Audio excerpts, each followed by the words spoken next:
Do you think an NFL player could play in the NBA? No. It does not work like that. Are there any NFL guys that could train for a year and go play in the NBA? So listen, I have so much. Don't crush my dreams. I'm 35 and I still got hoop dreams, man.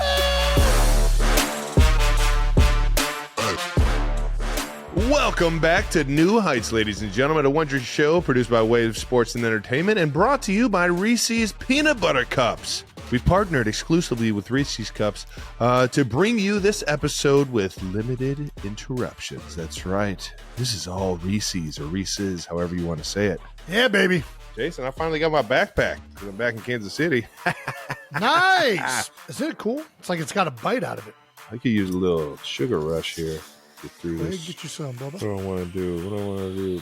Ooh, I think you get some Reese's sticks. I ain't had a Reese's sticks in a minute. I forgot about Get a Reese's nice sticks. little crunch going. God, those are good. They are good. Listen to this crunch. It's almost. I forgot about the Reese's sticks. Gosh, That's a banger right there. That's damn good. We're your hosts. I'm Travis Kelsey, my big brother Jason Kelsey out of Cleveland Heights, Ohio. Yeah, baby. Cincinnati Bearcats alum. Shout out to the Cats. Subscribe on YouTube, Wondry Plus, wherever you get your podcast, and follow the show on all social media at New Heights Show with one S. I always forget it and have to read it off to remind myself. That's right. New Heights Show with one S. Don't put two in there. Jason, let the people know what we got coming up. We got another incredible episode for you guys. We're going to look at some of the latest NFL news, as always. We're also got an update on our March Madness brackets. Not going so well. My strategy did not turn out good. And neither did mine. We have an incredible conversation with NBA champion Jayson Tatum. That's right. Oh, yeah. Going to talk about his time at Duke, winning an NBA title, and he's going to answer some no-dumb questions from all of you guys. I thought you were going to bring up his narrow hips, and you never did it. Not one time. I didn't. I was too much of a chicken shit. You always bring up someone's narrow hips, and you just didn't do it. I know. Oh, well, we got sidetracked because the conversation was so great. He was awesome. I got to remember to think about that stuff beforehand. Anyways, before we get to that, it's time for a little bit of that new news. That's right. NFL news first. Results of the Cap Expert poll. Travis, you said you weren't in on the Cap Expert poll. I said that maybe the fans would appreciate it. You said let's put it to a vote, and we did. That's right. New Heights has voted. Ooh, man. 81.5% want the Cap Expert poll. Nice. All right. Well, get ready. Get ready to hear some numbers and hear some nerds. Here we go, boys. Who doesn't love nerds? I mean, I'm in on nerds. I just didn't know everybody else was. And that goes to show you. If you're in on it, usually most of the people are in on it. Maybe not so much, but all right. Who should we have on? We have obviously the two big ones for both of us are Howie and Veach, the two general managers for our respective teams. I think that'd be fun. A Howie and Veach episode. We've already had Howie on, though. We have had Howie on. Well, yes, you didn't talk to him, but we did have him on at the Combine one year. Mm-hmm. We could go outside of the organizations and go to somebody who is just maybe used to work in the NFL or works in the media. Nick Wright threw his hat in the ring on Twitter. Nice. Known Kansas City Chief homer. Fucking love Nick Wright. There's also there is a guy that used to work with the Eagles that no longer works there that I feel very confident would be a very interesting interview. Nobody knows his name, but yeah. All right. Let's do it. So many of you guys can follow along with the full undergoing of the cap, yeah. Its inner workings, what these numbers mean, contracts that are made to make it look like a guy's making something, but usually really not making I hate to see that. Oh, they just wanted a press release. Got it. Okay. Yep. Yeah, there we go. We got a long off season.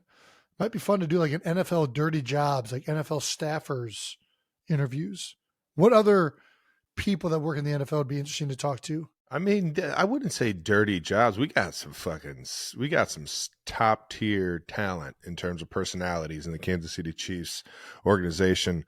Got my guy Alan Wright, who's been around for it feels like 100 years. I'm pretty sure he's been the equipment manager since like the 60s. I think he was talk to he him was about here how when they moved equipment to has Kansas changed. City.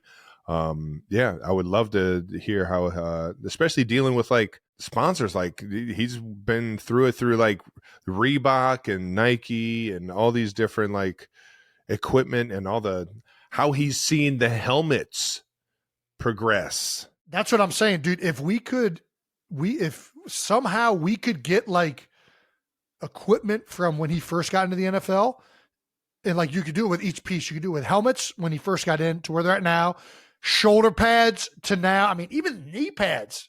Well, knee pad is probably the one thing that hasn't changed much. Thigh pads, though, changed a lot. People used to wear hip pads and butt pads. Bring those back. That was the hardest thing to get ready when you were a little kid. So much. Keeping those hip pads and tail pads in, man. Yeah. Man, they used to be the fucking worst. You had to fucking take the rinky dink belt that you had. Anyways. Didn't do a single freaking thing. Yeah. Got my guy Pistol Pete. Making sure the place is spick and span and everybody's happy with the vibes. Pistol Pete. Oh, he's a custodian? Janitor? Yeah. What's the jack of all word? trades. Jack of all trades. He's just doing keeping everything running smoothly. There you go. Love it. Love it. I think maybe even a trainer episode. I'm all in on the trainer episode. I think the love trainers to my trainers over there, and we got my man Joe Appella's been winning quite the awards. Oh yeah. Shout out to Joe. Glove Julie. Let's start off with what the 92%ers want, and that looks like they want to talk numbers. I'm sure we'll be able to find a way to make it interesting, Trav. We always do. Neck rolls. That's funny as hell. Yeah, bring back the neck rolls. There's still guys out here that are rocking them for sure. I used to wear a neck roll. Looks way different. Way less way more inconspicuous now. The badge used to be fucking the size of it used to be comical. SUVs. Yeah. Yeah. All right, let's keep it moving. Brandon Graham retires on top of the world. There we go, BG. Congrats on a hell of a fucking career, big guy. Obviously retired on Tuesday, and the press conference, very emotional. Listen, I've been talking to BG for a long time, and obviously he made it known before the season it was going to be his final year. But he was playing so good before his tricep injury. I was like, man, is he going to do it again? And he still could. Like, he could definitely still play. He rushed it. He wanted to play in the Super Bowl really bad. Ended up re-tearing his tricep in the Super Bowl. And it just tells you the type of competitor and person he is, and just what a pit bull he was for the Philadelphia Eagles for 15 years. And you ain't lying. Even though he announced before the season he was going to retire, it's hard to make that announcement official. And I think that's why you see such an emotional moment out of the guy. And as someone who's been there before, like, you put so much into this game. The finality of it happening, no matter how much you've thought about it or talked about it, is intense. And I don't know that there's anybody in my tenure with the Philadelphia Eagles that put more into the game as a player, as a teammate. He loved football. He loved his teammates. You don't play it that long unless you love it, man. It's going to be very, now Fletch, me, BG, Lane's the only one left. He had this tweet up there over the weekend. It's a classic. Yeah, classic Lane. But, I think it's just, I don't know that anybody represented what it is to be a Philadelphia Eagle more than Brandon. Like the genuine love to be on the field for your teammates, the energy he brought on a daily basis. Yeah. I was fortunate to see him Monday that week, and I saw him later that week after the announcement, and just very happy for him, very happy for his family, and looking forward to what's next. So shout out to you, BG. Love you, man. I'm sure he'll stick around Philly just like you did, man. I think that's the plan. I think there's obviously some opportunities in media. Wouldn't be surprised if, like Selleck and some of the other guys, and myself, he sticks around the team and tries to help out where he can. It's just a guy that loves the game and the organization so much. So really happy for him. Shout out to BG. They got the billboards out.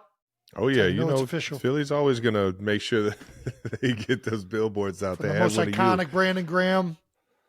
Make sure I snagged a picture of that. Nice. That's not working. Nice. That's awesome. Philly does it right. They always support the most loyal to the city, and BG was one of them, baby. As he always will be. He ain't going nowhere anytime fast. We know that. Yeah, the Browns tweeted out a look at a proposed new indoor stadium. Okay. How about that, man? The Browns. Everyone's going indoor because of the, what is this thing? Oh, it's something really stupid out in Brook Park that they're trying to get everybody excited about, the stadium no longer being in downtown Cleveland. I don't know why, what it is about me. I don't know what it is about us. I know. I know Kansas City's stadium and everything is not like in the city. Sports, like towns, it feels better when it's downtown. It's way better. They just don't want to pay for it, Travis, or they don't want to cooperate with the city. That's the only reason this is not in downtown Cleveland. And they can make it out about like space. There's plenty of space and buildings that they can overtake. And like, I'm not trying to hear none of this. So yeah, looks beautiful. Great rendering. It's going to be fun driving out there. It does look real nice. What about driving Good downtown? for Brook Park. You're driving downtown. It's part of, whether you like it or not, downtown is an economic driver, even though the city of Cleveland is not quite the economic driver you would like it to be. Listen, I like when stadiums and everything are downtown in the hearts of the cities. I think it's one of the beautiful things that Philly has, and hopefully it remains that way. Yeah, I'm not a fan. I don't know what you want me to say. I don't like it. Yeah, I'll tell you what, though. It doesn't matter how cool it is. I'm not going to like it. This thing looks sweet. I like the old stadium because it's downtown. I'd rather play in a dilapidated stadium than this. This looks epic. It looks great. It looks like some shit out of like Star Wars. It does look It's pretty like cool. a spaceship. That thing looks awesome. Just do it downtown, Cleveland. We love it being around. I think it's already official. Lake. It's not going to be downtown. It's unfortunate. It's a proposed $2.4 billion stadium in Brook Park. Do you at least agree that an indoor stadium is kind of going against, the nature of living up there on the lake? Like I don't like anything about this. I don't like that it's not downtown. I don't like that it's indoor. Like, I don't like anything about this. And I'm sorry if maybe I'm so detached from Cleveland that I'm not in the majority here. I don't know what the majority of Clevelanders want, which is really what is most important. Yeah. All I know is I like when the elements play a role in the game. I like when snow is involved. We had an awesome playoff game here at the Link this year in the snow against the Rams that wouldn't have happened with an indoor stadium. I don't like indoor stadiums. I don't care. I'll put a jacket on and go watch football. Do you think that outdoor stadiums should get more looks for Super Bowls? Yeah, I do. I think like, elements, do you think a Lambeau should get a Super Bowl, or like how they did it in New York? It'll never happen because it's not a big enough city to handle the business and everything else that happens that week. They did it in Minnesota. Minnesota is a much bigger city than Green Bay, Wisconsin, Travis. Very true. But I'll give you that. We had a Super Bowl in Minneapolis. Did it suck that it was in the cold all week? Yeah, but it's cool going to every city that's around. Now, that was an indoor. It was an experience, man. It was a fun experience. You're walking through the tunnels or the catwalks that connect all the buildings. It was fun. Listen, I'm on record. I like when the elements play a role. I like when the elements play a role in football. I like that that's one of the unique things about the game. I've heard a lot of arguments that like it levels the playing field for worse teams. I don't care. I like that it's a different element that you have to deal with. Yeah, everybody. I don't. Guess what? If the other team is worse than you, but they're better that day, that's what football is. Mm-hmm. I don't know what you want. The best team that is going to win a series doesn't always happen. That's one of the great things about football. Whoever's better on that day, and the elements matter. I don't like indoor stadiums unless you play in the South because the heat fucking sucks. I like snow. I fucking hate the heat, man. The heat is miserable. It's the worst. But I don't like the indoor stadiums, and I don't like that it's going to be in Brook Park. There's 0% that I like about what's happening in Cleveland right now. Just make it a retractable roof and keep the elements. And then when you want to fucking do a stadium for a live show in December, close the roof. I would be okay with that. If it's retractable, but it's open during games, no matter what. Yeah. And then you can still, because that's a big reason why they make these, a big reason they do these, especially in colder climates, is that you can do year-round events in there. Yeah. So the owners in the NFL make more money off the year-round events, Yeah. which I get. Listen, it's a business. We got to make money. All indoors, regardless, should have the situation that Vegas and Arizona have of the field going in and out. It has to be grass. This turf stuff has to fucking kick rocks, man. I mean, I'm with you on that. All right. Well, at least we agreed on something. So you're a fan of this, though? Do you like the stadium? No, I mean, I think the stadium looks fucking beautiful. I think it's very cool. We were kids when they got a new stadium. I don't think that the stadium that they have is outdated. I mean, I guess it's 20 years old. It is older than 20 years. It's almost, it's almost 25. 30. Yeah. It was built in 97 to 99. 98, and then the team came back in 99. Yeah. So it's close to 30 years old. I mean, it's not like, I don't know what the average age of an NFL stadium is, but it ain't new. That's for sure. Not anymore. I don't know why. I like it when they're downtown. I don't like when the I'm teams with you, man. I'm play. with you. Like, I think it's something that's so cool. It's just something about taking the Rapids all the way downtown, and I'm sure they'll have some sort of way that you could take the Rapids out to Brook Park from everywhere in Cleveland. But Yeah, it's just such a unique feeling going downtown, feeling the excitement of everyone going down to the busiest part of city, and that atmosphere that it creates in Cleveland for sure. Yeah, the entire metropolitan area is Cleveland, right? That's what way we are associated with, right? It's not Brook Park. So going out to play in Brook Park doesn't feel as cool to me. It doesn't feel like it's as much Cleveland. I'm pretty sure I'm not sure where Municipal Stadium was, it Cleveland? But I don't think it was downtown. Yes, it was. Municipal Stadium? Yeah, it was downtown. Pretty sure. All right, well, you're better than me. I thought it was the NBA team used to play out in Richfield. That's what I'm thinking. The Cavs used to play out, and then they moved that downtown. They created the Gateway Sports District in the 90s, and that brought both teams downtown. And that's when the baseball team was thriving. NBA was at its peak. I don't know. Yeah, the Cleveland Municipal Stadium was on the lake. Yeah, there you go. I think it was like right by where the First Energy or Huntington Bank is. Yeah. All right. Well, let's keep it moving. Shout out to Cleveland on the new stadium. Well done, guys.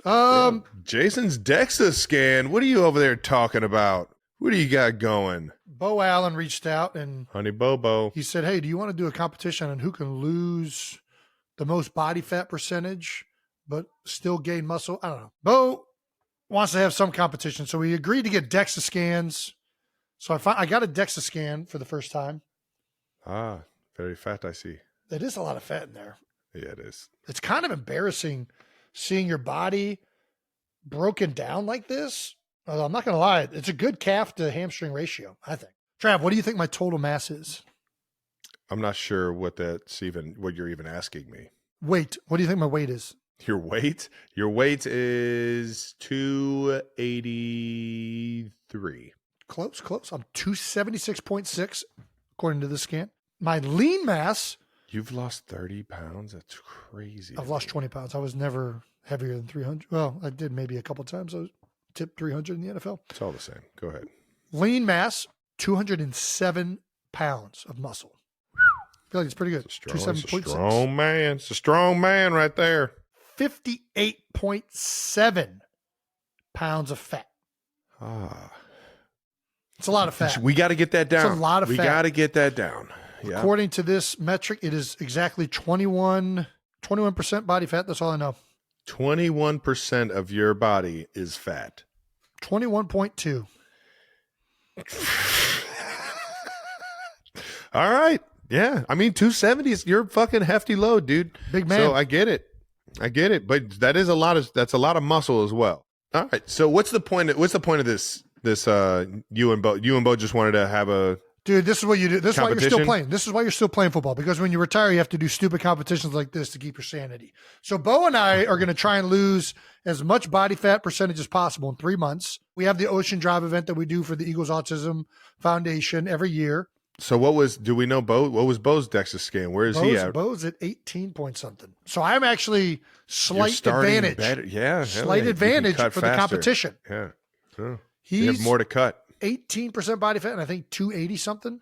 Dude. So Honey Bobo's doing all right. 18 at fucking 2. So he weighs more than you, but has less body fat. Well, have you ever seen Bo's ass? Bo's got a big old donk on him. I was about to say, I think that's the disadvantage right there. Yeah, Bo, I think his lean mass is like 220, so he's got like roughly 15 pounds of muscle more than me too. Okay, so this is how the competition works. For every percentage lost, we get 2 points. Okay? So every percentage of body fat you lose, 2 points. Okay. For every lean mass pound gained, you get a point. So if you get muscle on, you get a point, and if you lose body fat percentage, you get 2 points. I don't know why we determine this point system. Have you heard this competition before? Listen, Bo was really specific in the way he wanted this judged. And then he said the loser has to wear a speedo at the Ocean Drive event. Is this just a competition? That's what it feels like. It feels like Bo just wants to wear a speedo. That's what it feels like. He just wants to wear a speedo at the Ocean Drive. He has less fat to give up.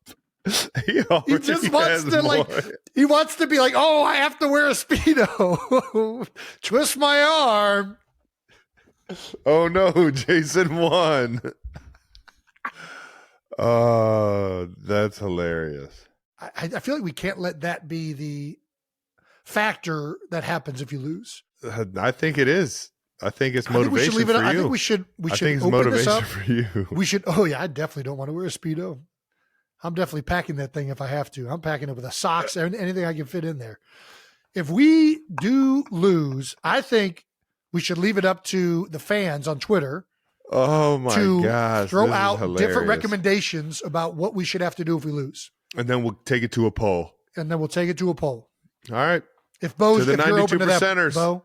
If you're open to that, Bo. Well, I don't want to say 92% because green light's involved too. We're going to have to find a way to involve. So the 92%ers in green light, yeah. We're going to have to find a way to involve both fan bases in choosing this. Nice. But I think that this could be a lot of fun. A lot of fun. There you go. The guy did say apparently you can see how like dense your bones are with this thing. He said my head was one of the thickest heads he's ever, DEXA scanned. Yeah. I don't know if that's the years of hitting it or if that's just like genetic or both. I think it's all. I got a fucking dome, but I don't think I'm dense. Oh, I think it's dense. There's not much up there. Well, that's because it's packed so tightly. It's hard to get stuff out. All right, biggest new news, 92%ers, we're officially launching our New Heights YouTube membership. Hey-o. That's right. As a member, you'll get access to full episodes, video perks such as footage that never makes it to the feed, which is terrifying for me and Jason to have to hear, and all the bonus videos, badges, and other stuff that will make you stand out. That's right. This Thursday, we're dropping an exclusive combo with Aspen.com's Athlete of the Week. That's right. Jake Chadzigi.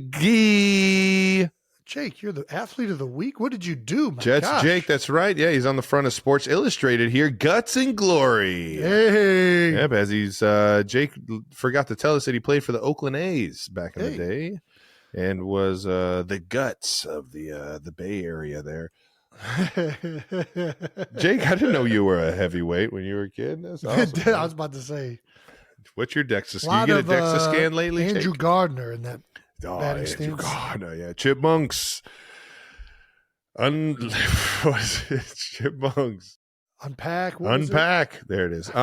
Check it out today on New Heights YouTube channel. Subscribe now, 92%ers. Unload. Chipmunks unload. There it is, the unload. Unload Chipmunks on YouTube. Before we get to the Jayson Tatum interview, we got some fan mentions we want to give a big shout out to. Thank you to all the 92%ers who tag us with all of this beautiful hobby horsing. That's right.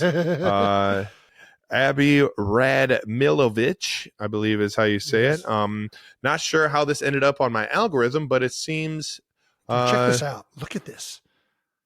This chick is jumping. I mean, this is impressive, Travis. She is straight jumping over hurdles that are taller than her. Yeah. Makes you ask how much higher she could jump if she didn't have that fucking silly ass. She could fucking be. You ever just tried high jumping? You can go represent your country. And I think this might be more challenging than high jumping. If we're being honest, I mean, I'm over this, Jason. What? This is more challenging? Jumping. She's got to do like a whole gate. Look at the frolic. And then she's frolicking into a high jump. There's a lot more form and technique involved in this. I cannot agree to that, but I do think this is the most impressive hobby horsing thing I've seen. The bar is at her neck, and she's jumping over it straight. Yeah. Did she invent that technique, or is this something that's like common in hobby horsing? Gosh, we're going to need Judge Jake's sister to jump in on this one. Yep, we do. Should I try hobby horsing? I mean, only if, like, when you hit the bar, it doesn't just fall off the thing. If the bar is there for good, meaning if you hit it, you will fuck your shit up. You want me to get hurt? Yes. But if it's just, no. I want to see a life or death situation. I don't want to see just. I'm itching to do athletic jumping things. over I want to get into it. You know what I want to do? I want to play rugby. You just popped your. I want to play all this stuff. Rope. I think, yeah, I know. But I got on the ice. I finally got on the ice, dude. Nice. How was it? Dude, I literally look like Happy Gilmore trying out for a hockey team. Like, it is so bad. It is a full send for me, but it is, you could tell I am off balance. You could tell every slap shot I end up on the ice. But how'd it make you feel? Like a little kid. I loved every fucking bit of it. Best. Dude, it was fucking epic. It was so much fucking fun. I just want to go around different beer leagues and freaking like just play. I'm with you, dude. Doesn't that sound fun? Yeah. Is there a beer league that you could just every league in Philadelphia, just tell them, just have you like sponsor the league and be like, I can join any team. I got a kid coming. I can't be doing every beer league, but I even want to do like stuff that's like obscure, like hobby horsing or like darts, or I guess darts isn't. I shouldn't throw that in with hobby. Anyways, have you ever seen Gaelic football? There's a league around our block. No. A bunch of like Irish people. There's a like large contingency in Havertown. Okay. And a lot of them will play Gaelic football where you like, it's this weird sport where you have to dribble, you have to touch the ball with your foot, but they carry it with their hands. So like every 2 steps, they're kicking the ball back up to their hands. Like they're dribbling. And then there's okay. I think I've seen this. Yeah. And then there's also a goalie and a goal. So it's like soccer combined with like rugby. And it's very hard to explain. I'm here. I love backyard games. Those things are the fucking. It's not funnest. A backyard game. This is like in Ireland. There's a full on like league, and it's kind of cool. You have to play for the county that you live in for Gaelic football. Like wherever you're from, you can't play for like another county. I think you have to play for the county that you grew up in. But it's basketball. You're just combining different games. It does feel like that, but I think it's I think it's been around for a minute. Maybe not. There's also hurling. I could try hurling. Guess I'm just naming Irish games. Yeah. That'd be fun though. This all sounds great. I'll probably get hurt. Jesus. Not if you unfatten yourself, Jason. Nice. Well, shout out to the fan mention of the week there. I say we toss it to the old Jayson Tatum interview. Hey. Get to what all the 92%ers have been waiting for. I'm with that. Thank you to our sponsor, the Home Depot. The FIFA World Cup 2026 is here. Games every single day, and the best seat to keep up with all the action is right in your own backyard. Big screen outside, grill going, neighbors and friends coming over to watch. Now that's how you host. As an official supporter of the FIFA World Cup 2026, the Home Depot's got what you need to get the backyard match day ready. That's right. Whether it's a projector screen setup, string lights, little patio furniture, the Home Depot will help you make your yard the go-to spot. And with fast, free delivery on over 2 million items, you can focus on setting up the ultimate backyard fan zone instead of making trips to the store. So, as we welcome the world to our backyard, get your home watch party ready with an assist from the Home Depot. To learn more, visit homedepot.com/FIFA World Cup 26. This podcast is brought to you by Colgate Total. We take oral health as seriously as you take sports. That's why Colgate Total Active Prevention uses advanced technology to help prevent oral health problems like cavities and gingivitis before they start. It's clinically proven to provide 24-hour antibacterial protection with twice daily brushing after 4 weeks of use. So get a winning routine and prevent oral health problems before they start. Shop Colgate Total Active Prevention at a retailer near you. All right, Jason, you want to do the honors? Let's do it. Are you you ready? Who are you talking to? Are you talking to me or are you talking to Jason? God, this is going to be tough, man. Is it JT? I guess I got to go JT. Yeah, that's Can I go what JT? Nice, nice. I heard you took that nickname over anyways from Jeff Teague back in I heard that one.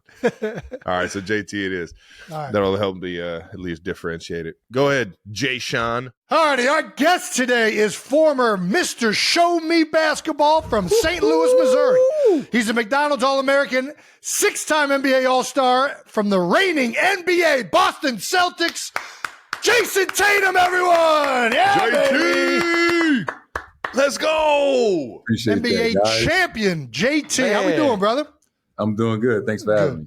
No, thanks for coming on. Yeah, we saw the ankle injury up there in Sacramento, man. Hopefully everything's good and you'll be back on the court ASAP, brother. But how's everything feeling? I'm feeling good, man. It's a few benefits to being 27. You know, you recover a little bit faster. Let them know. Let them live here a little bit. Man, Yeah. what it was like. Ooh, I can remember the day. I sprained my calf jumping rope the other day. That's what I did. Yeah, that's awesome, man. What's dude, the Celtics were just sold, right? Yeah, recently. $6.1 billion. What was your cut? I won't disclose that on this show. Well played. Smart man Big right news, there. It's a big smart news. man. I don't know nothing. That had to be like interesting news though for you as a player. Like I've never had my like organization sold before. It's always been the same ownership since the 60s, essentially the same family. Is it like, do you expect to have like a different feel in the building or? A different feel? I don't think so. I think the weirdest part was when I found out that the process was going to start was like a few days after we won a championship. So that was a weird conversation. But you know, after that, you should start to understand the process and you know, the candidates and things like that. And I actually got to meet Bill last night. He came to Sacramento, him and his wife. You know, seemed like great people, and we've had a few conversations. So just looking to add to what we have. You know, obviously we have a really good thing going, and like where our culture is at. Heck yeah. All right. Well, Wikipedia's got you nicknamed the Anomaly. Has Great anybody that is close to you ever actually called you the Anomaly? Man, Twitter is not a real place. I'll say that. I concur. I would run with that one. I concur. like it. The Anomaly is a good one. I don't know That's who came a up with banger. that. It is a banger. You are the Anomaly, dog. What's like one of the most random nicknames that you've gotten? Maybe not even on Twitter, just like growing up or like in the park or wherever. A lot of my close friends, they call me Taco. Taco? Taco. That's I wasn't expecting that one. Is this because you That's my like tacos? favorite. What is the why taco? What's the connection there? That's my favorite. My mom, my favorite thing that my mom used to make when I was growing up. I used to eat Nice. tacos all the time. Shout out mom for making some banging tacos. We going corn tortilla, flour tortilla? What we going with? I'm a real simple guy. Hard shell, ground Hard beef, shell. That's what I'm Nice. talking about, man. Shredded I'm a hard lettuce, shell shredded guy too, cheese. man. and some salsa. I don't need much. Okay. All right. After 1 year at Duke, you were drafted just at 19 years old. I don't know what the fuck I would be doing if I crazy. was a professional at 19, let alone a professional NBA player. You got to tell us, what was the silliest thing you bought with your first like NBA check? Did you do anything crazy? Did you like go out and grab something insane like a fucking human-sized hamster ball or some shit? To me, I would always tell people that the best part of, I guess, experiencing, having money for the first time at such a young age, I could go to the grocery store and just buy whatever I wanted. Or Everything. I could go to CVS and I could get 10 bottles of soap. And it just like, you get a lot of I didn't have to tacos. think about it. You get a whole lot of tacos with that. That's good shit right there. But that was like, it wasn't anything crazy expensive. It was just like, I would remember going to the grocery store with my mom and, having a budget to get one of each. Oh, And it's yeah. like, and we go to the grocery store, we get what we want. The pantry's full. You know it, I man. remember when I was 19, Xbox was like the big thing, and Halo and all them games were still popular, but you couldn't really play online. Like they had just started to do that. So you have to do, they used to call it the LAN connection. Do you ever have to do an LAN connection where you would link them with like an Ethernet cable This might even be before. This is how old we are, Travis. People don't even know about the land connection anymore. Jason, you're insane. This is all people talk about is Ethernet cable. Go ahead, Jason. All right, whatever. Either way, we would rig them through the dorms, up and through the ceilings, so you could play with each other in different dorm rooms. Anyways, that would have been what I would have done. I would have rigged up the most dope setup of Xboxes I could have figured out. Jason turned 19 and found out he was eligible to go and get a loan out, so then he could then buy a TV to play video games on that was bigger than the TV he already had. So that's what we were doing when we were 19. But stuff in the pantry definitely does it, man. That had to be fucking crazy. Are you a fan of the one and done rule? Like the year at Duke, did you think it like made you that much better and prepared for the NBA? Or do you think you might have been able to be one of those guys that just jumped straight to the NBA? Good question, Trav. Man, people ask me that all the time. I would like to think I would have, still figured it out, but I benefited so much from going to college in the sense of like when I got to college, that was my first time playing with, other really good players, right? I went to Duke. We the number 1 recruiting class, and we had Grayson Allen and Luke Kennard. Like we had like 7 pros on our team. So it was the first time learning to like play off the ball, play with other really good players. Yeah. Be in those environments, lift weights, condition, learn about nutrition. I would do it all over again. Like I would go back knowing what I know now. I learned a lot, and it prepared me for when I got to the NBA. Yeah, for sure, man.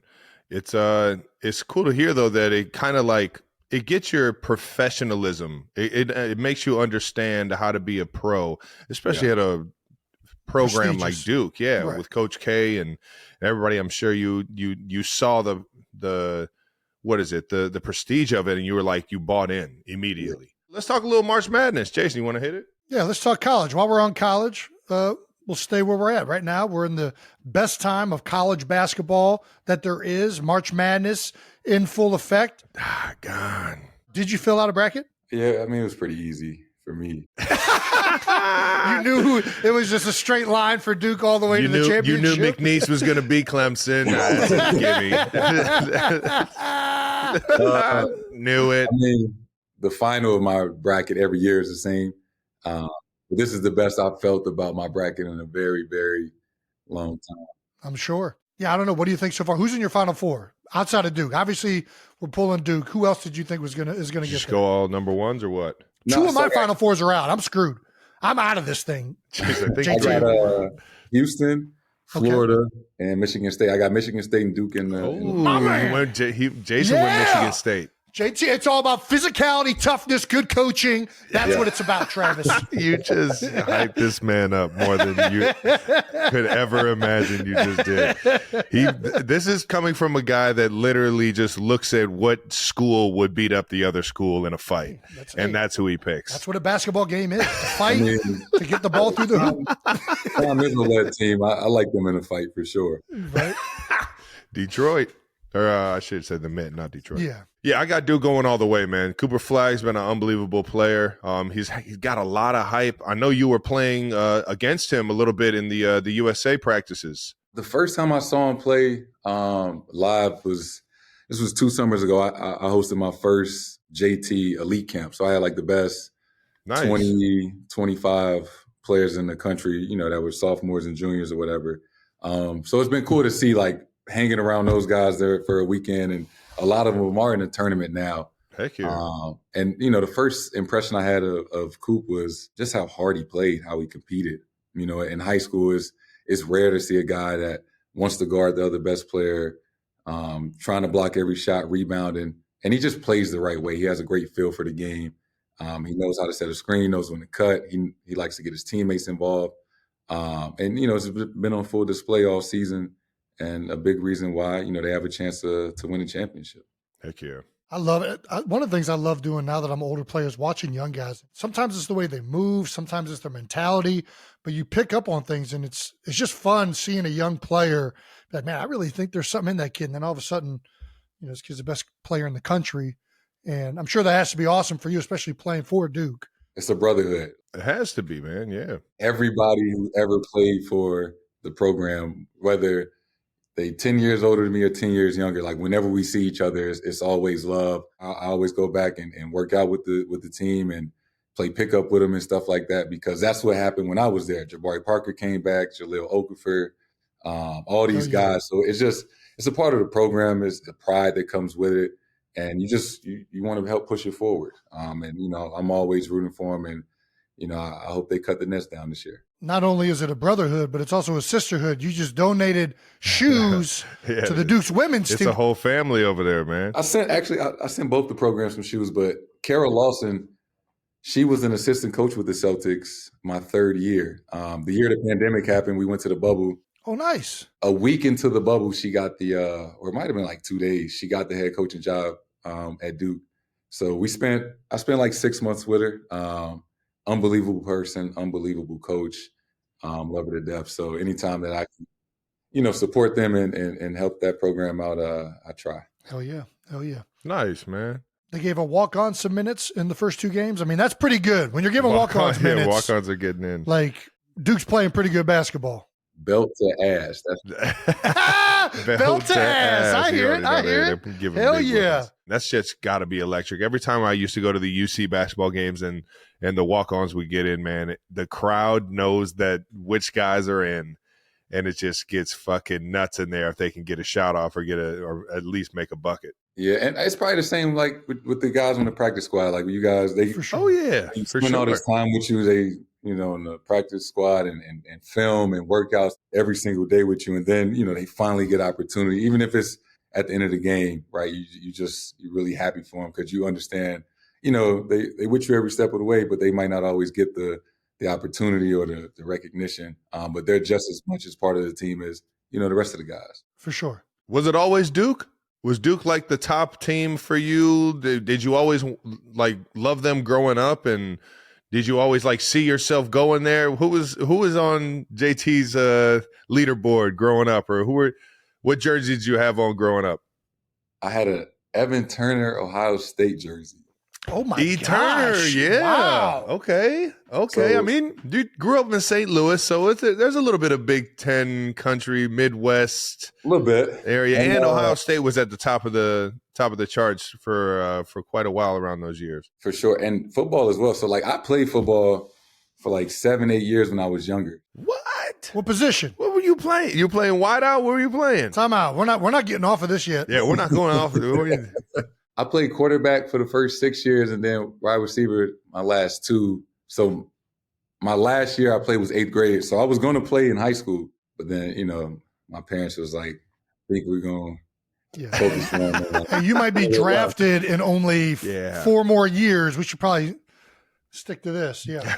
But we went to Florida twice. I won a JFL national championship in Florida. Lost 1 year. I never forget. We played this team called the Delaware Rocks. They was like green and white. What made them unforgettable? Belt to ass. They like 50-0. Looked like they had grown men on the field for sure. Dallas Carter and what is it? Friday Night Lights. All those guys. That's too funny, man. We all played against a team like that, especially in middle school, man. We used to play a team down the hill called Kurt. Yep. And they were right there in East Cleveland, man. It felt like they had kids that were 18 years old. I had never been ran the fuck over like that at that age ever in my life. I was always one of the bigger Shaw was kids. the high school. Kirk was the middle school. Yeah. Kirk was bad, too, because a lot of the kids were held back. I wrestled a kid with a beard in middle school. That was – talk about intimidating. You're an 8th grader. You just started to get pubes, and all of a sudden this guy's got a full beard across from you. Like I was like, what is going on right now? Right. I won. I got him. So if it wasn't Duke, who were you thinking about going to? Ohio State was on the list, or? So I was a big Ohio State fan, like growing up. Yeah. Even when they had Terrell Pryor, Ted Ginn Jr. Mm-hmm. I used to love the those football teams were crazy. The basketball team. When I got older and I got to high school, it really came down to. So I only took one official visit. Like I only took one official visit to Duke, and I knew right away when I was there. I was a junior in high school, and I was like, "This is where I want to be." A long shot. My second choice would have been St. Louis University, just because hometown. I thought I might have been homesick if I left. So there was a part of me that, like, man, I think I might want to stay close to my family. Yeah. After I took my visit, it was really like, this is, if I want to get to that next step, this is going to be the best place for me to go. Before we get out of this March Madness stuff, what's your first memory of March Madness? Like, can you take me back to being in St. Louis and having the love for basketball, following the tournament, one of the biggest moments growing up? Honestly, I would have to say I vividly remember in 2010. Brad Stevens probably not gonna like this, but I remember Butler playing against I remember watching Butler play against Duke and Gordon Hayward shooting a half-court shot. Yeah. Hitting the backboard and rimming out. And actually, ironically, I was cheering for Butler at that point. I didn't hate Duke, but I never envisioned myself, right? I never thought Coach K would come to my house and recruit me. So Duke just seemed kind of like out of the realm or the possibility. Okay. So that was my earliest memory, just watching Butler and Duke play in the national championship and just envisioning myself like, man, one day, I'm going to play in March Madness. And, it came true. Oh, yeah. We can't talk about Duke without talking about Coach K. What was it like playing for Coach? It was quite the experience for sure. Yeah. Yeah, you got to tell us, man. No, man, Coach, that's my guy. He's an unbelievable person, somebody that I still talk to, obviously, pretty frequently to this day. He still always checks up on me. That's awesome.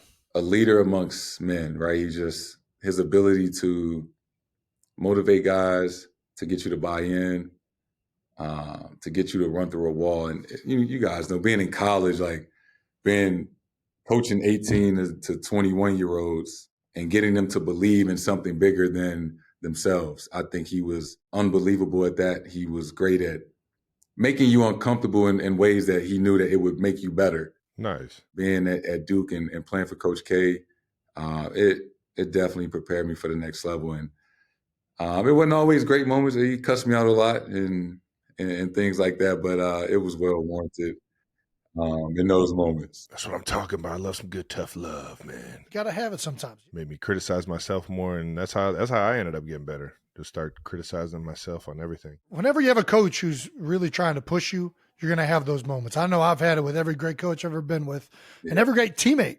Like, if you're always just comfortable around people, you're usually not testing those extremes to make each other better. That's just the reality of it. I've been cussed out by my dad in football. Everybody's giving it to me. So it's part of the territory.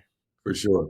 Oh man, that just reminded me one of his best rules. He never was a basketball guy, and I ended up like gravitating towards basketball around like elementary school and middle school. It really took off for me. In high school, I took it serious, and he always told me, he said, if you're not getting at least 3 fouls a game, you're not being aggressive enough. You get 5.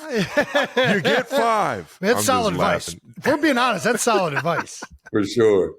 And until you get 3 in the first quarter, and you're just like, bad. Fuck, all right. I need to I'm gonna go sit on the get bench it now. here.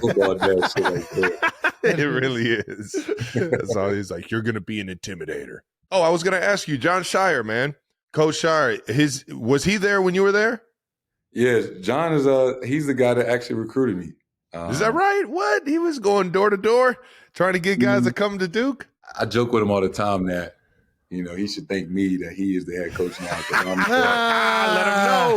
him know. But no, John, I talk to John every single day. That's awesome, man. That's my guy. He's done an unbelievable job. He was recruiting Luke Kennard out of Akron. We had a tournament. I think I was a sophomore. I might have been a freshman or sophomore. And we had a tournament in Milwaukee. Kennard was supposed to play on the court next to me, but I don't think his game started yet. So I think John was waiting on his game to start. And he just happened to sit down and watch our game. And I tapped one of my teammates. I'm like, yo, he worked at Duke. And we had like 10 minutes left. And I was just like, I just got to it. Yeah. And, that just worked. He's like one of the greatest shooters ever at Duke. He is. He just came back to the next game and the next game. And then, eventually got a call that Duke had offered me a scholarship and, never looked back. I remember Shire chucking threes during his times at Duke. In his prime and your prime at Duke only, who was a better shooter? I mean, he gonna see this. At Duke. He gonna see it. I love the preface. I'll give it to John. When I was at Duke, I hear you. He was a better shooter at Duke, but There you go. There you go. So you're in your 8th season. Do you finally feel like an NBA veteran? You know, I mean, obviously you came in at 19. Now you've championships. You've been in for a while now. Like, I mean, how's it feel differently than your rookie year? What have you learned most from your rookie season? Oh man, I could write a book. Yeah. All right. Well, we'll be looking for it. Yeah. You can catch it on Audible. Shout out. Do I feel like a vet? No. Like I just turned 27. Like you guys probably know, I feel like I got drafted yesterday. I remember what it felt like. But year after year, it's like when the rookies come in and you'll see their comments or interviews at the draft and like, you know, who did you model your game after? And now I'm starting to be one of the guys that they looked up to or they watched more. Yeah. And that transition is like, whoa. Like you're still in your 20s, man. Like I remember looking up the KD. Looked up to me. I just got here. What do you? I guess I'm transitioning to an NBA veteran just because, you know, I've been in the playoffs every year. I played over 100 playoff games. So basketball terms, yes, but you know, I just turned 27, so I still feel just as young. Well, speaking of other guys looking up to you, who are the vets that you looked up to? Who did you model your game after? Oh man, I mean, Kobe was my idol. That was my favorite player. You know, kind of like why I fell in love with the game. Yeah, guys that I really studied. KD would be at the top of that list. Melo, Paul George. Then I get to the league, and you know, you guys probably understand this as good as anybody. Al Horford, from a professional standpoint, like somebody that came to work every day, had a routine, had a plan. Whether it was a practice day, a game day, or off day, that was so beneficial to me of like, you know, when I was young, I just think I could show up, put my shoes on and get on the court. Of course. And Al really showed me, not even by telling me, just by like watching him go through his routine. And now Al's in year 18 and still a vital part of a championship team. I learned so much from him of, you know, what it is like to have a routine and create your own and what works best for you. I think that's so important for any young guy coming into the league is like, you need a routine, you need a plan every day. And your plan is going to look different from other guys, but every single day you should know what you need to attack, what you need to do to get yourself ready for, you know, whatever it is to come up. I love what you just said because it's so true. Everybody has players you look to growing up, and that's the end product that's on the field or on the court. And of course, you want to do things that they're doing out there. But once you get there, and you start learning it really in college and then the NFL, you see guys that are getting an edge or preparing a way, and you're like, hey, I really like what he's doing there. I'm going to start doing that. Or, you know, this guy gets the most out of the meeting room because he's taking notes, or, you know, how does he do that? And you're drawn from all these guys. So I think you're right, 100%. Like, that's really what ends up making the biggest difference is how you prepare for game day. You ain't lying. Game day is a manifestation of all the preparation that went into it, as well as all the God-given talents. I'm telling you, keep having those conversations with the guys that are out of the league that, you know what I mean, are later in their career, because I'm still learning from guys. I'm taking shit that my brothers told me. I'm taking stuff. You've never told. I've been telling you I told you last year, get out of them cleats, and you didn't do it one time.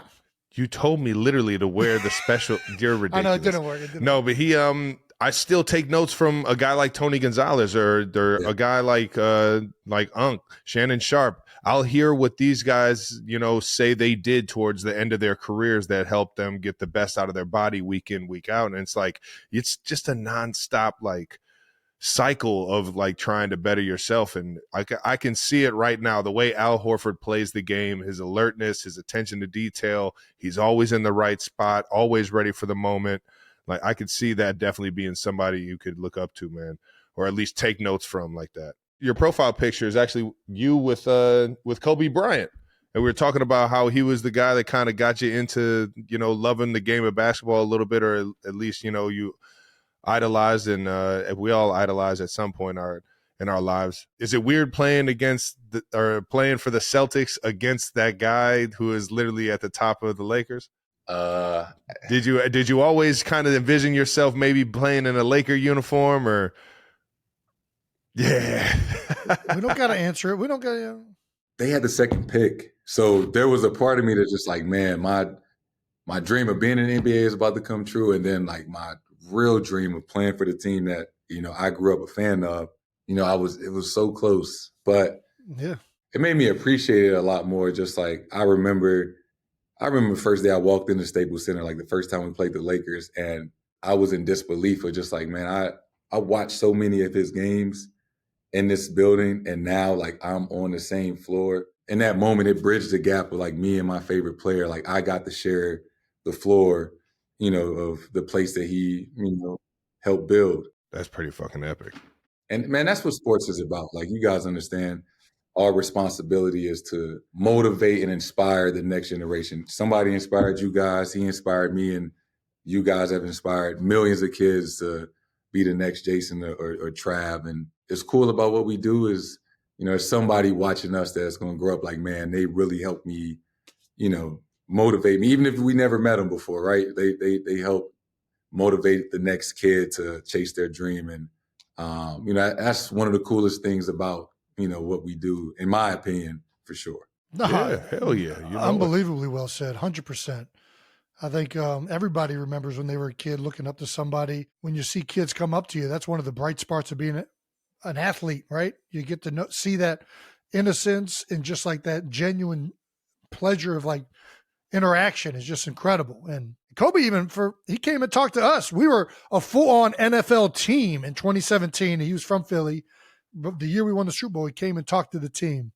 And even then, like still motivating. There were guys that took more away from that conversation than they had taken away from anybody in the football world, and how he prepared, how he got ready, his process in getting better. Like it was phenomenal. So I'll never forget that. He was great. Probably one of the best people we've ever had talk to the team since I was in the Eagles.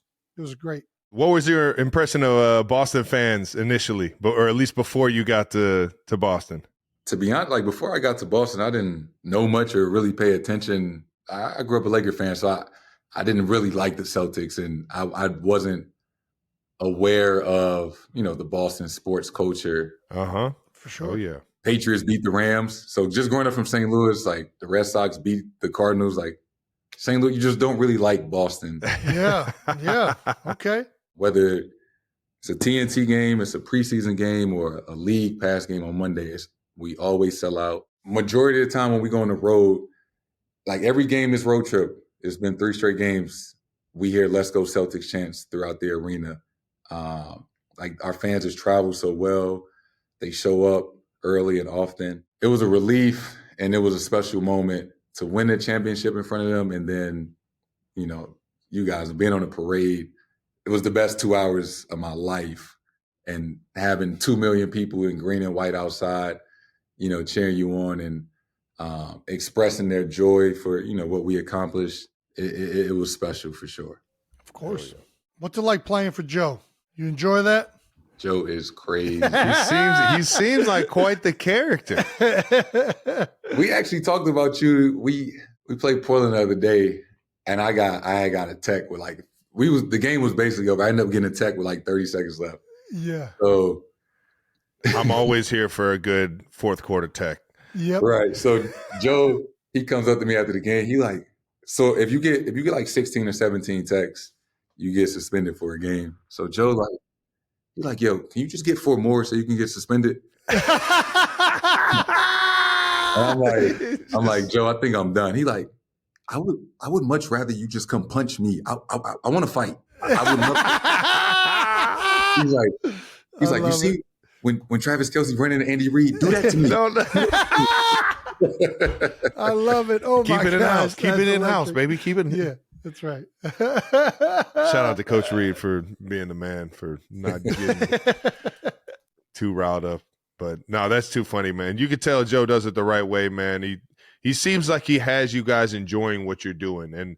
And that's always, I think, the hardest part as a coach in any of these professional leagues is making it serious, intentional, but at the same time so loose that everybody feels comfortable being themselves and making it, a fun thing or an enjoyable process. You know what I mean? He seems like he's got that all figured out, man. I don't think coaches get enough credit for that because you guys got 60 people on the team. I have no idea how you guys do that. It's only 15 or so of us, but Joe does an unbelievable job of just managing all the personalities and the ups and downs throughout the season and getting us to buy in. Heck yeah. That's really important. It's a mark of a great coach. I'll tell you what, man, you just mentioned there's like 60 guys on our team and you guys got just 12, but do you know everybody on your team? Yeah, of course. Yeah. I mean, there are like the handful of guys like on the practice squads and everything that come in and out per week. Like we'll have a transition and like a switch in and out every single week of like just development guys. But for the most part, I know everybody. If I don't know you, I'll go up to you and say what's up. Like you want to be able to at least, you know what I mean, keep it and make everybody feel like they're a part of it. You know what I mean? He's on the D line, Tershawn? Yeah, he's a St. Louis guy. Yeah, I played football with him. no way. Turk just got a big contract. I think Carolina. I think he went to Carolina. He just got a huge contract. We played on the same football team. We grew up in the same neighborhood for like 5 years. Oh man, Turk. He's a tough son of a gun too, man. That's one dude I am not fucking around with. And he's been like that too. Yeah, he's a hell of a competitor, man. I've seen him actually hoop. At least he tried. I'm not gonna say he's a bad hooper or a great hooper. He's gonna compete his ass off though. So he's playing good defense, basically, is what you're saying. You ain't lying. Yeah, I'm not. If he's guarding me, I'm uncomfortable. If he's guarding me, I'm uncomfortable. He is the epitome of an NFL guy playing defense in basketball. Dude, we got to get on that. Do you think an NFL player could play in the NBA? Oh my God! So, we had to ask. We got to ask all of every. Come on. I would venture to say no from both standpoints. Like the guys that get on TV and be like, you could just take this guy from the NBA and throw him in the game this Sunday. It's like, no, it does not work like that. Like, I mean, it might. No, it does not. Or you mean to tell me Russell Westbrook can't go out there and give you some points? Give me at least play special teams. Not on a week's notice, and I love Russell. I hear you on that. I hear you on this. You're making a great point, and I hear what you're saying. I think there are a handful of guys that played in the NBA that if they had an entire like summer or a year to train and prepare, could they make an impact? For sure. But like just drop a guy from the NBA and throw him in the game, no shot. Are there any NFL guys that could train for a year and go play in the NBA? So listen, I have so much. Don't crush my dreams. Don't crush my dreams. I'm 35 and I still got hoop dreams, man. I got so much respect for you guys and what you guys do. It's so true. It's just so true. We all know it's nothing answer. funnier than watching football guys play basketball. Oh man! And how funny is it when people are like impressed with something that an NFL guy does on Twitter? And as a basketball player, you just gotta be like, "Come on, guys! Like this is really what we're like." Oh wow, he can play in the NBA. He just dunked. Yeah, that's for sure. That's all it takes. That's hilarious. That's it. That is typically yeah. It's like damn, you just did a windmill. He can do it. He can play in the NBA. What are you talking about? There's always a video that comes up on Twitter of somebody in the NFL, their high school highlights, and when they was windmilling and stuff, and it's like he could have been. And it's like, no, I think they chose. No, I think it worked out all right. You were mentioning Terrell Pryor growing up. I'm telling you right now, I think Terrell Pryor's best sport was basketball in high school. I played against him on the court, and I always looked at him and other guys that were like in my grade, like all the camps that I went to and stuff. And I'm like, man, this dude, he's a different type of athlete, man. And he definitely had offers to go D1 in both sports and just decided he wanted to be a quarterback. But it's an interesting name you brought up because Terrell was definitely athletically. He was ridiculous. Man, when I tell you with the ball in his hands too, he was fucking special. So I think at that point, like in high school, it's a different conversation. Depends on which direction in high you want to go. If you decide like, all right, instead of football, I'm gonna go give my all to basketball. Then yes, I definitely believe in that. But just like, oh, you've been focusing on football for the last 12 years, and now, no. And vice versa. I just don't think it worked like that. I hear you on that. Well, glad we got that out the way. That was actually pretty good. I mean, you're right. I feel everything you're saying. Kind of got sidetracked there. No, I got a question. I got one. Yeah, go sure. ahead. Hit us Come one. on. Yeah. Hit us. What do you got? So this was my first year playing fantasy football. Oh gosh. Ooh, Okay. All right. So I was in 2 leagues, and Who was your tight end? Mark Andrews. Mark was a good one though. Mark's He finished strong. He probably helped you out in the playoffs for sure. He finished strong with a bunch of touchdowns. I had 2 leagues. So in 1 league, I had Pat. I didn't understand all about fantasy football. I'm just like, oh shit. You took a quarterback first? There you go. Yeah. Got to go running back. You got to go running back and wide receiver. Yeah. They get all the Should have gone points. Saquon. Yeah. Should have gone Saquon. I'm Man, like, oh, anybody shit. that's Let me go get the best player in the league. Let me go get Pat. And nothing but respect for you and Pat, but it's like, you know what I'm saying? It didn't work out. It didn't work out. Y'all will win it every was a game. different. It was a different year for us. Yeah, it was a different I won year every for game us. 18 to 12. And it's like, wasn't cutting it for me. Yeah, you gotta get the either the running quarterbacks or the you got to get Jalen's a great one because he's gonna get you like 15 tush pushes into the end zone. Lamar, Josh. Lamar's a great one. Lamar, I had Lamar in my other league. Lamar's unbelievable, obviously in the real game, but in fantasy football too. Yeah. Oh yeah. He's perfect for fantasy. I mean, he's stat perfect. stuffer. He's pretty perfect for regular football as well, but fantasy. He's got it all covered. One of the most insane things, we were in a joint practice with the Ravens, and I'm not going to say nobody's name, but he did a juke move in a tag off. Like, you're not even supposed to tackle, right? You know how hard it is to juke somebody who's just trying to tag you? He's just supposed to tag. You're playing tag essentially. This dude just has to get within a 7-foot wingspan of touching this guy. Completely falls over. I mean, it was insane. The move he put on to the point that both teams, Eagles and Ravens, just erupted in the middle of this practice. It was right then and there. I was like, oh, this guy's way different. This guy's way different. he's not fucking around. Should he have won MVP, or do you think they got it right? God damn. They both had great cases for MVP. The only reason I tend to think they got it right with Josh is because I think Josh, a lot of the times the MVP comes down to expectations. And I think the Ravens' expectations were high from the get-go. Yeah, and I think Josh losing some of the guys that they lost, they didn't really have a lot of other star power. I think they overachieved, and he had a season that was unexpected, which is why he got it. And I think that narrative a lot of the times ends up being the one that wins. But both of them had merits of winning it. And that's the reality is most years, multiple people are up for it. So they both could have got it. But I do think that right there was the reason why I think Josh did end up getting it. But if they would have given it to Lamar, I wouldn't have been like, hey, he deserved it too. Yeah, there's no wrong answer, I believe. Let's get to some no dumb questions. All right, now. Hey, yo. We always ask our fan base, the 92%ers, to send us their questions, and there's no dumb questions, just two dummies answering it and then the anomaly. So would you still want to be 6'8" if you were bad at sports? Ooh. It's a great question. It's a lot of inconveniences that come with that height.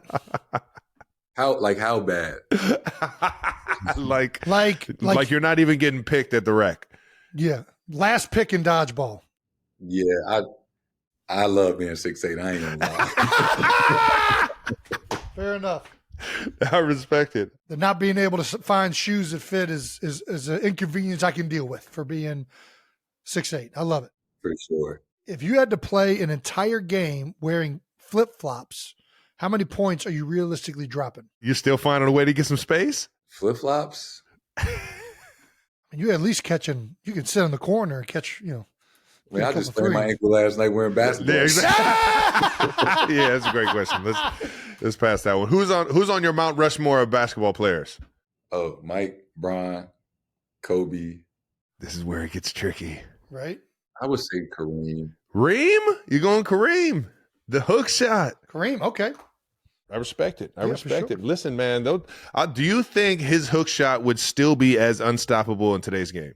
I mean, the short answer would be no, but would he adapt and still be effective? Yes. The game is not played like that today, but he was so talented and skilled that he would have found other ways to score the basketball for sure. That thing was unstoppable. I love watching highlights of that thing. Just, woo! That was the last fist fight Travis and I got into. He just kept doing this dumbass hook shot in the backyard, and I couldn't stop it. I Got a full ass fight. I was JT. I was nice in the paint. I was only 6'5", but I was nice in the paint. I believe it. I was utilizing all 5 of my fouls early. All right, why is it called a field goal In basketball? You know? Yeah, that's actually very interesting. It makes 0 sense, right? I feel like back in the day they might have called the basket a goal. I get that part makes sense. The field part is never really thought about that. It's on a court and it's not a goal, but it's still called a field goal. Learn something This is new. why I think it's called a field goal. This is why I think it's called a field goal. Oh, here we go. I think they used to only have scoreboards made with the FG like field goals. So they just started calling them field goals because that's what the scoreboard had, and they had to call it a field goal.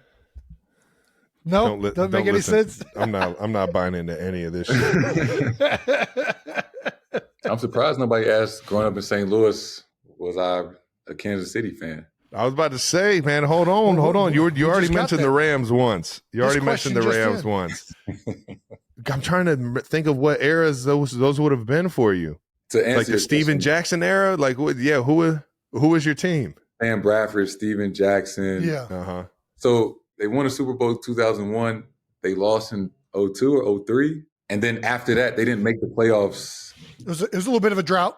For like 15 years. At least they didn't make the playoffs the rest of the time they were in St. Louis. So I was a Peyton Manning fan. That was my favorite player. Ooh, I loved you went north. Sheriff. Yep, right down the street. Yep. But ironically, like when the Rams left, the older people in St. Louis just became Chiefs fans. They did, 100%. We gathered everybody in Missouri. They pretty much. When they left, I wasn't like, all right, I'm a Chiefs fan now, because like, I don't know, St. Louis and Kansas City just kind of always had this like Cardinals, a little bit of a rivalry. Royals. Oh yeah.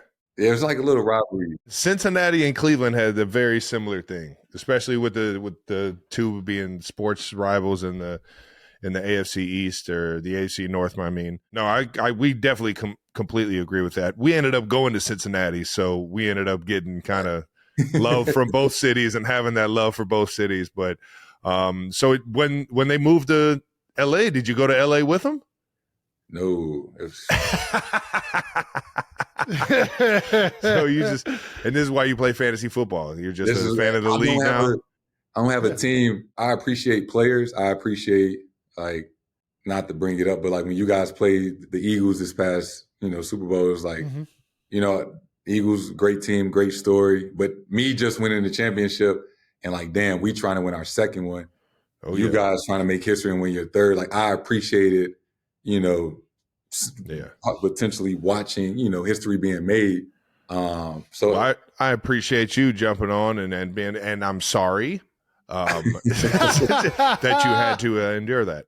Nah, man, that's I respect it for sure. How do you guys feel like it's been trying to defend that championship? Like how tough has it been throughout the year? And I mean, you guys are getting everybody's fucking best shot right now.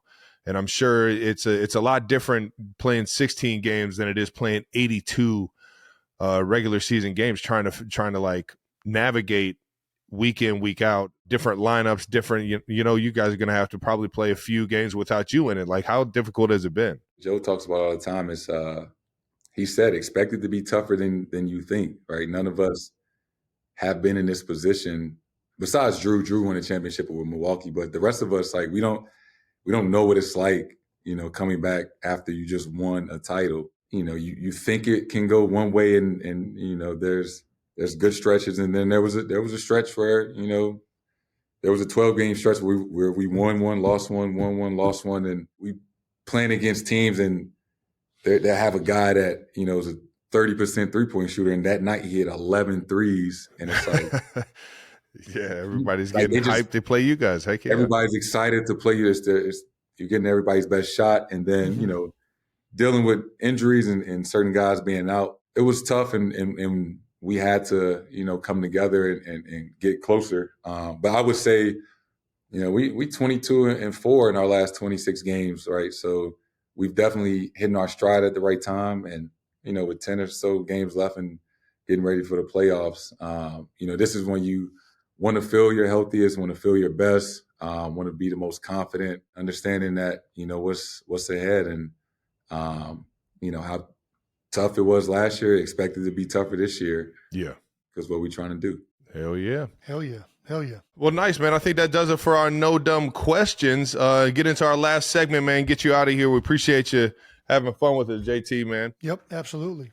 This is our last segment. We close out all the convos with a segment called "We Gotta Ask," but you don't have to answer. You can tell us to fuck off and kick rocks, or you can have fun answering some of these silly questions, man. What was your welcome to the NBA moment? Ooh, my first 2 games. So, man, we get Kyrie. Our first game of the season was back in Cleveland. So Kyrie's first game back, we playing LeBron. It's on TNT. I'm still 19 years old. Man. And this atmosphere is unlike anything I've ever been a part of. I can't even fathom this for you right now. Oh, my God. I'm playing it cool, going through my routine. I go. Just play it cool, man. Just play it cool. I remember I go out for our like individual warm-ups, and I just look down the court and it's Dwayne Wade warming up. And it was just like, wow, like I'm really here. Oh yeah. Then I put my uniform on, we go out for layup lines, and I'm cool. I'm laying the ball up. Cleveland hasn't ran out yet. After like 2 minutes, they run out, and Brian runs out last. And I was like, oh shit. Like this is real. First shot attempt I got, he blocked that shit to like the 5th row. And I was like, yeah, this is what it's about. All right. Man, that's a Officially great here. story. Made it. Nice. I don't know if you saw. Did you see George Niang talking a little bit of trash the other night with Quentin Grimes? Did you see that? Yo, I love Georgia Niang. Like, me and you both. Me and you both. That's my dog. Yeah. All right. And shot the 3 at home. Yeah. Yeah. Is the psych out still, like, did you ever watch basketball growing up? I did. I haven't seen it in a long. It's been a while. Oh, So man. what about the psych out? What's the art to trying to psych somebody out who's about to shoot a ball? Like, what's the best strategy? Like, whether you're playing horse with them, like, what's the best thing that somebody said to you, or something that you found that you can say to somebody else right away to get them off their game? So, like, say something to them, or just all the antics that guys do. I would say either or, whichever one you want to go with. Are you an antics guy, or are you a verbal? There's different. Yeah. I don't really talk much when I play. Like, we have to have a relationship. Like, Bam Adebayo, like, I've known Bam since 8th grade. Donovan Mitchell, like, guys in my draft class, like, if I know you, like, we'll have friendly trash talk or whatever. Banter. But, like, Sure. I'm not just, like, if I score on you, like, I'm not going to say, I'm just going to run back on defense. But always having the other team's best defender guard you throughout the years, seeing the different things that guys, like, will do to try to get you off your game, it's funny. I remember one time playing against Patrick Beverly when he was with the Lakers. Oh man, Yeah, okay. He is the king at this. Go ahead. I love Pat Bev. I love how he competes, talk trash with the best of them. But I don't say much. So I remember it was one game we was playing with the Lakers, and they was waiting to take the ball out of bounds, and he like started like tickling me. What? All right. Interesting I strategy. like smacked his hand. He was like, you got stronger. You got stronger. But just like as a defender, any little thing that they can try to do, pull your sock down, untuck your jersey at the free throw line. I wear an armband. People pull my armband down to my hand all the time. Oh man, these are all great moves. Yeah, Back the back of your neck, just like all type of things that is part of it. And I'm pretty sure there's things like that in football. No, I love it. I love all that little stuff. Anything you can do. Get real cheeky. Your childhood friends with a beaut, as they call him in hockey, Matthew Tkachuk. That's right. He's a beauty, man. Him and his brother were recent guests of the show as they represented USA in the Four Nations tournament. That was fun seeing them throw their hands and fight for the USA in that regard. You guys recreated this old photo of you both because you guys grew up around each other, huh?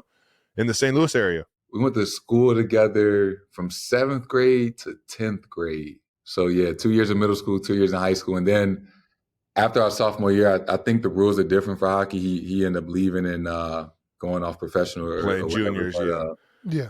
me and Matt, we had classes together. That picture that we took, I think we was going on a field trip to like Chicago or something.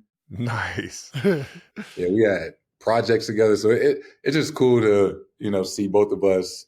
We won a championship in the same year. That was wild. That had to be fucking awesome, man. Great dude, man.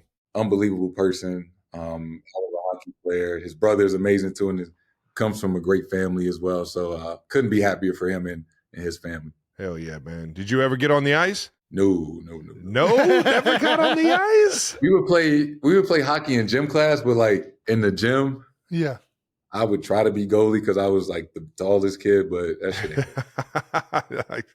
it's a good reach. Goalie? Fuck, Yeah. man. Jason used to force me to be the fucking goalie. He'd be like, no, I'm taking shots on you. And he would just rip them from like 10 feet away. I'm like, come on, man. This is fucked up. We got two champions in their respective sports, but there's a third guy hanging out in the back of these this picture right here.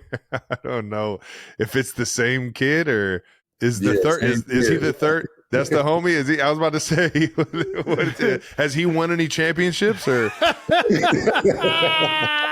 don't think so. He's another kid in our class named Jacob. He wasn't a sports guy, but he was cool. And nice. The Cardinals ended up flying him in. I think he lived in like San Diego or something. They ended up flying him in so we could recreate the picture. So it was that's too so fucking fun. funny, man. Shout out That's to Jacob. Here we go, Jacob. Your 7-year-old son Deuce is always courtside. Are you going to be able to, play in the NBA long enough to maybe play with your son?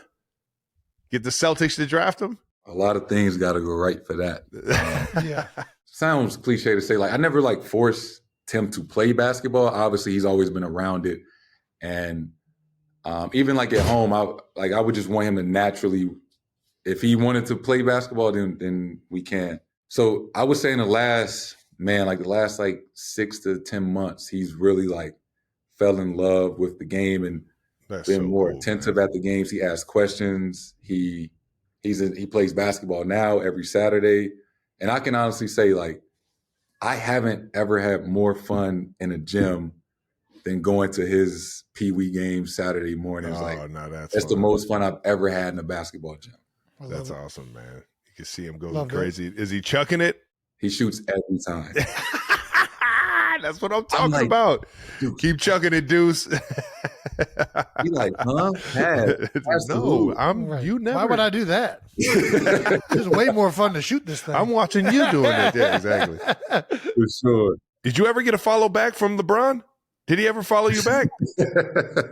Still waiting. We got the old tweet from back in April of 2012, man. King James followed back as Larry Hughes' nephew from St. Louis. Shout out to Larry Hughes, man.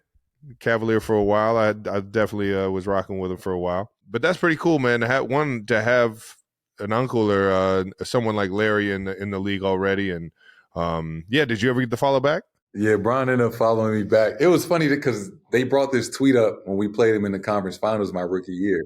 Oh shit! So he finally he leaned in once you guys were in the Eastern Conference Finals together. Yeah, he followed me back out on Instagram after that. But nice. Many battles against each other and been on an Olympic team. And so Bron is a great friend of mine and somebody that I got a really good relationship with. But I made that tweet. That was like when I first got Twitter. And listen, you already know, somebody like me, you bring out my 2012 tweets. Right. We're going to have a fucking field day. I can't even spell shit. I would have spelled cousin with no O. There was no autocorrect back then. Nice, man. Glad you got the follow from Bron. And that man, you're chasing your second ring, big dog. And appreciate you coming on here and chopping it up with us in the 92%ers, man. Everybody, Jayson Tatum. Yeah, baby. Appreciate you, dog. Thanks for all the time awesome, too, man. Much love. Get that ankle right, and might have to catch you courtside at a Eastern Conference Finals game, man. Hey. Yeah. Catch you against Cleveland again, man. That was their last year for the bobblehead night.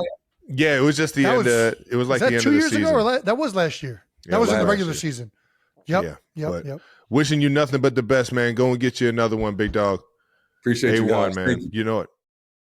All right, now, well, that does it for our interview with Jayson Tatum, man. I love talking to champions, man. The guy, you could tell why he is a champion. You know, the guy just has such a professionalism about him. It's a good time talking to highly successful people that have dedicated themselves to being the best in the world at something. Let's take a quick look at the leaderboard of the New Heights March Madness Challenge.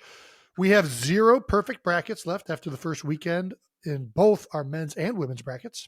Current New Heights men's bracket rankings. Brandon, did you guys put this in there just because you want us to say that you guys are ranked above me and Travis right now? Yeah. Is 100%. so Jason's 100%. ranking is higher than mine? Yeah. How is that possible? In terms of points, yes. Jason's got you beat right now. How is that I have 2 Final Four teams out. How is that possible?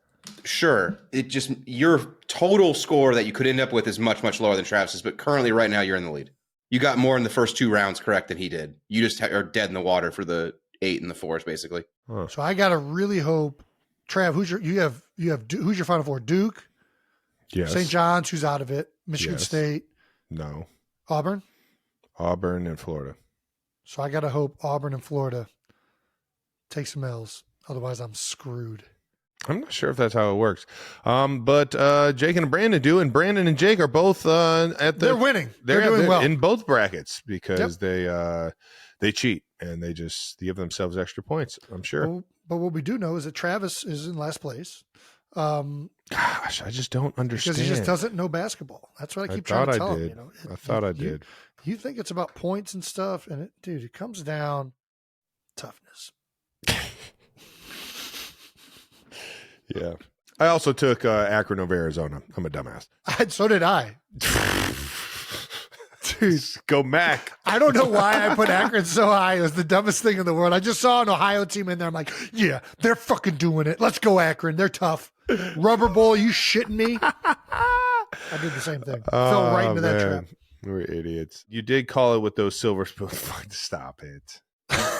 Sorry, Yale. That was uncalled for. Dude, I did input all of my women. So the way I did my women's bracket, I did UConn and South Carolina. I forgot about Dawn Staley. South Carolina is who I had winning it. Shout out to Dawn Staley, Philadelphia's own. But everybody else I just did based on average roster height of the top 5. It took me legit a full day to calculate the roster heights of every single women's team in the March Madness. Okay. All right. So this is proof. He's citing his sources that he did it. Apparently it has not panned out. I am in 3rd place. Yeah, I'm glad you had it all documented to show us how bad you are at figuring shit out. I searched so long to try and find this information, and I just gave up. Damn. I was like, you know what? I'm just going to do it myself. There you go. That was a good waste of time. Hopefully everybody's having some fun watching these games. I know I am. Jason, what's your favorite part of March Madness so far? My favorite part of March Madness is, as much as it hurt, watching St. John's lose because I had them going all the way to the championship. Well, I didn't. I had them losing to Michigan State, but I had them going all the way to the Final Four. I was happy for Calipari. Listen, it's a matchup against 2 coaches that back when I used to watch college basketball a lot were 2 of the premier coaches in college basketball. Still premier. And obviously still are. So I think having that connection and watching those 2 guys go at it as well as those 2 teams, and it was a great game. Yeah, that was probably the highlight. What do you got? My highlight? Calling Drake? Calling the Drake? I mean, yeah, that was dope. Unfortunately, they lost to Texas Tech. Did you have them beaten Texas Tech? I did. I had them beaten Tech, and Pat made sure to let me know that I was an idiot for doing that. But they're obviously a fun team to watch. I have nothing but love for the Tech group, and man, my favorite one so far, I don't know what it was, but I just love a buzzer beater, man. That Maryland game the other day and seeing, Maryland, what I didn't realize is coming into it, they only have 4 losses and they were all at the buzzer. It was crazy how they finally, and their next close game at March Madness, they went on a buzzer beater. That team right now their bigs are physical. They control the game, or they control the tempo of the game because they play inside out. And right now I love that team, man. They kind of just grab me, and they're like the Terps they're fun to watch, man. I think everybody's kind of on that bandwagon right now, and that's where I really screwed up when trying to figure out this bracket. I should have leaned into one of my best resources. Yeah, don't even look at my bracket. Scott Van Pelt really could have just let me know all this stuff. The McNeese game, I called and was telling everybody I'm a fucking genius. You even hit me and asked me how the fuck I knew that one. Yeah, no, I don't know much, but if you pick This enough is how upsets, I know. Now if I you get pick it. enough Now I upsets, get it. This is how you play roulette. You just play enough numbers, and then all of a sudden it hits, and you're like, see, I told you it was going to be red 7. I'm Yeah, but you genius. also said it was going to to be, all those other numbers but too. look where I had most of my chips over there on red 7. It's brilliant. Just gotta play the neighbors. Just play the neighbors. That is a baby. funny way to pick out brackets, is to just pick all the underdogs and be like, yep, told I you, literally called picked it. fucking every one of them, and I could just be like, knew it. Drake knew it. McNeese knew it. What about Grand Canyon, Travis? I thought I knew it.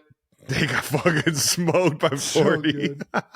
Hopefully, Duke finds a way to make it all the way and take the cake, so I look at least somewhat intelligent. It's looking like they're going to, but I say we wrap this thing Look up, pretty man. Shout out to Jayson Tatum. Appreciate you, brother. Yeah, baby. That wraps up another episode of New Heights. Make sure you're subscribed on YouTube to the New Heights channel. Follow New Heights on the Wondery app or wherever you get your podcasts. You can listen to new episodes of New Heights early and ad-free right now by joining Wondery Plus in the Wondery app or on Apple Podcasts. Once again, New Heights, a Wondrous show produced by Wave Sports and Entertainment and brought to you by Reese's Peanut Butter Cups. That's right. Fucking sweet-ass jacket Reese's got me. Yeah! That is dope. Yeah, all right now. Shout out to Reese's Peanut Butter Cups. And follow the show on all social media for fun clips throughout the week at New Heights Show with 1S. And thanks to our production and crew for always making us look way better than what we are.